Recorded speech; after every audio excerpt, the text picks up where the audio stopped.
Hello, welcome back to Erica's Little Welsh Garden. Wow, it certainly feels like a lifetime ago since I brought you to the allotment and showed you what I was getting up to. Today I'm down here continuing to get my plot ready for the winter, and I thought this would be the perfect opportunity to show you around. As you can see, I have a really thick layer of wood chips all around my allotment, and I'm so pleased with this. A couple of weeks ago, down at work, an arborist just randomly came into the reception and said, "Oh, I've got a whole, load of wood chip here, and I can see you've got some wood chip outside. Can I dump it here?"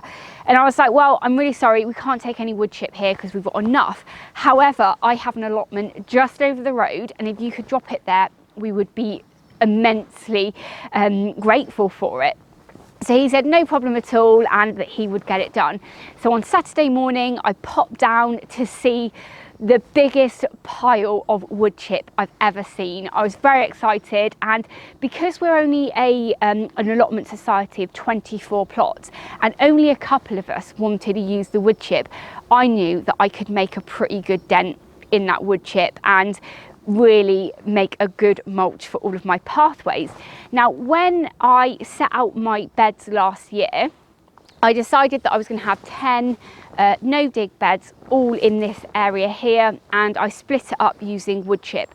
The wood chip made from cuttings and trees and stuff at my house, but I only made kind of, a relatively small amount of this wood chip. It took a very long time, and I put all of the wood chip around, but it was only a really thin layer, so it didn't take long for kind of the wood chip to rot away. And as you can see here, you can't see any of the pathways that I'd made.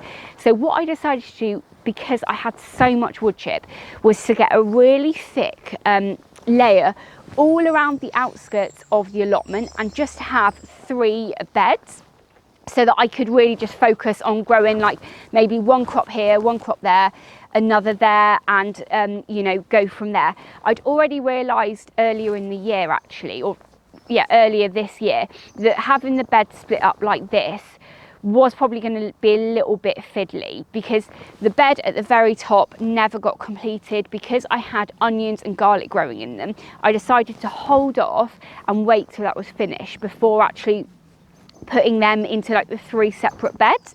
But towards the end of the year, I'd already realised, hang on, one bed would be much easier. So I'm really pleased with how I've got it set out at the moment. As you can see though, we're quite wonky on some of the pathways, and I do have more wood chip to go down.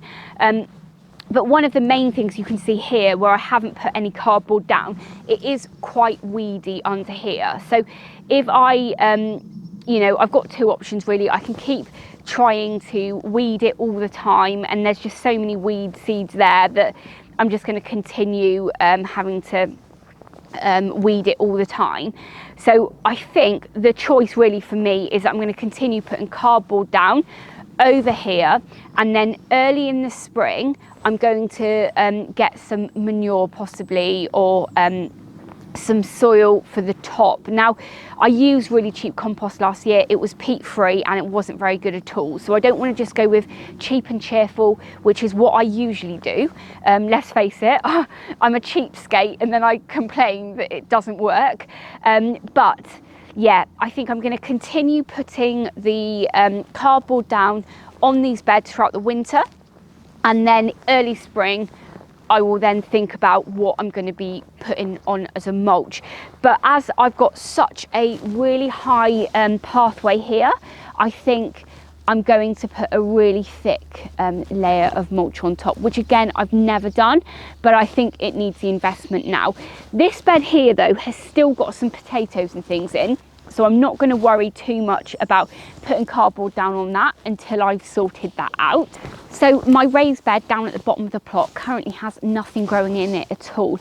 Last year I grew garlic and onions in here, and they were really successful, but I had planned on getting some of those in the ground about a month ago, and it hasn't happened yet. But I'm in 2 minds whether to put cardboard down on this and then put a really nice thick mulch on the top. As you can see, it needs a lot of compost to fill it up to the top, but I think put a really good 6 layers of manure back early last year in here, I think, and it's just full of weeds, so I'm not sure what I'm going to be doing here. I might even put some more onions in it in a couple of weeks or something if I've got time. If we have a look behind me, this is kind of my dumping area. This is where I've got all of my potato buckets that were full of that cheap compost that didn't do very well at all last year. So I need to sort this area out, decide what I'm going to do with the compost. Maybe the compost from these buckets will just get incorporated into my compost heaps as I build them, and then I can use that as a mulch next year or something. But yeah, full of weeds underneath here, so I'm probably going to be putting a little bit more wood chip down here if I can. There's still a bit of wood chip left, so I think I'm going to leave it a couple more weeks for people that haven't been able to get hold of it yet, and then I will just use the rest of it to cover this area. So this area here is next to all of the pots that are there. This is where I grew my potatoes in the cardboard boxes, just along this area. So you can see the compost is pretty nice here, and apart from a few weeds there, it's actually looking okay. But at the bottom there is a bramble, and there's a load of like coochie grass stuff. It's not actually cooch grass, but it's not very nice grass. So what I need to do is actually pull all of those out before I put any cardboard down, because otherwise it's just they're going to come back up again. And yeah, I mean, that is pretty much what the plot looks like at the moment. Behind me, I've got a really nice area, which actually has been fallow for a couple of years, but I've put a really thick layer of mulch on top of this, and eventually this is going to be soft fruit, but I'm not sure when I'm going to plant it up. But the main thing is just to keep those weeds down. So there you go, that is what my plot is looking like in December. I definitely think I have been saved by the arborist here, and you can see from the state of the beds underneath that cardboard how bad the plot was just a week ago. But I am so pleased with everything, considering the amount I've had on my plate at the moment, and I definitely think I'm going into winter in a really good place. There's still lots to be done, and that is for sure. I would have really liked to have had more onions and garlic in the ground at the plot by now. This is the first year out of 3 that I've not got them in the ground at this time of year. However, I do have some in the polytunnel here and at home. Hopefully, you know, maybe early this year I'll also be able to get some in the ground. Definitely going to be sowing some alliums from seed on Boxing Day again, because I did that this year and I had varying results. But anyway, I'm going to leave the video here. I promise not to leave it so long for the next one. Please let me know how my allotment compares with yours, and if it is overgrown and weedy, try not to panic. Cardboard will be your best friend, and at this time of year, with all of those deliveries that we're getting for Christmas presents, save up that cardboard. Thank you so much for watching. If this is the first time you're watching one of my videos, I really hope you've enjoyed it, but please do hit that subscribe button and ring the bell to be notified of all of my latest videos. As ever, YouTube have some videos up on the screen that they think you'll like, so please go ahead and watch those, and I'll catch up with you in the next episode. Bye!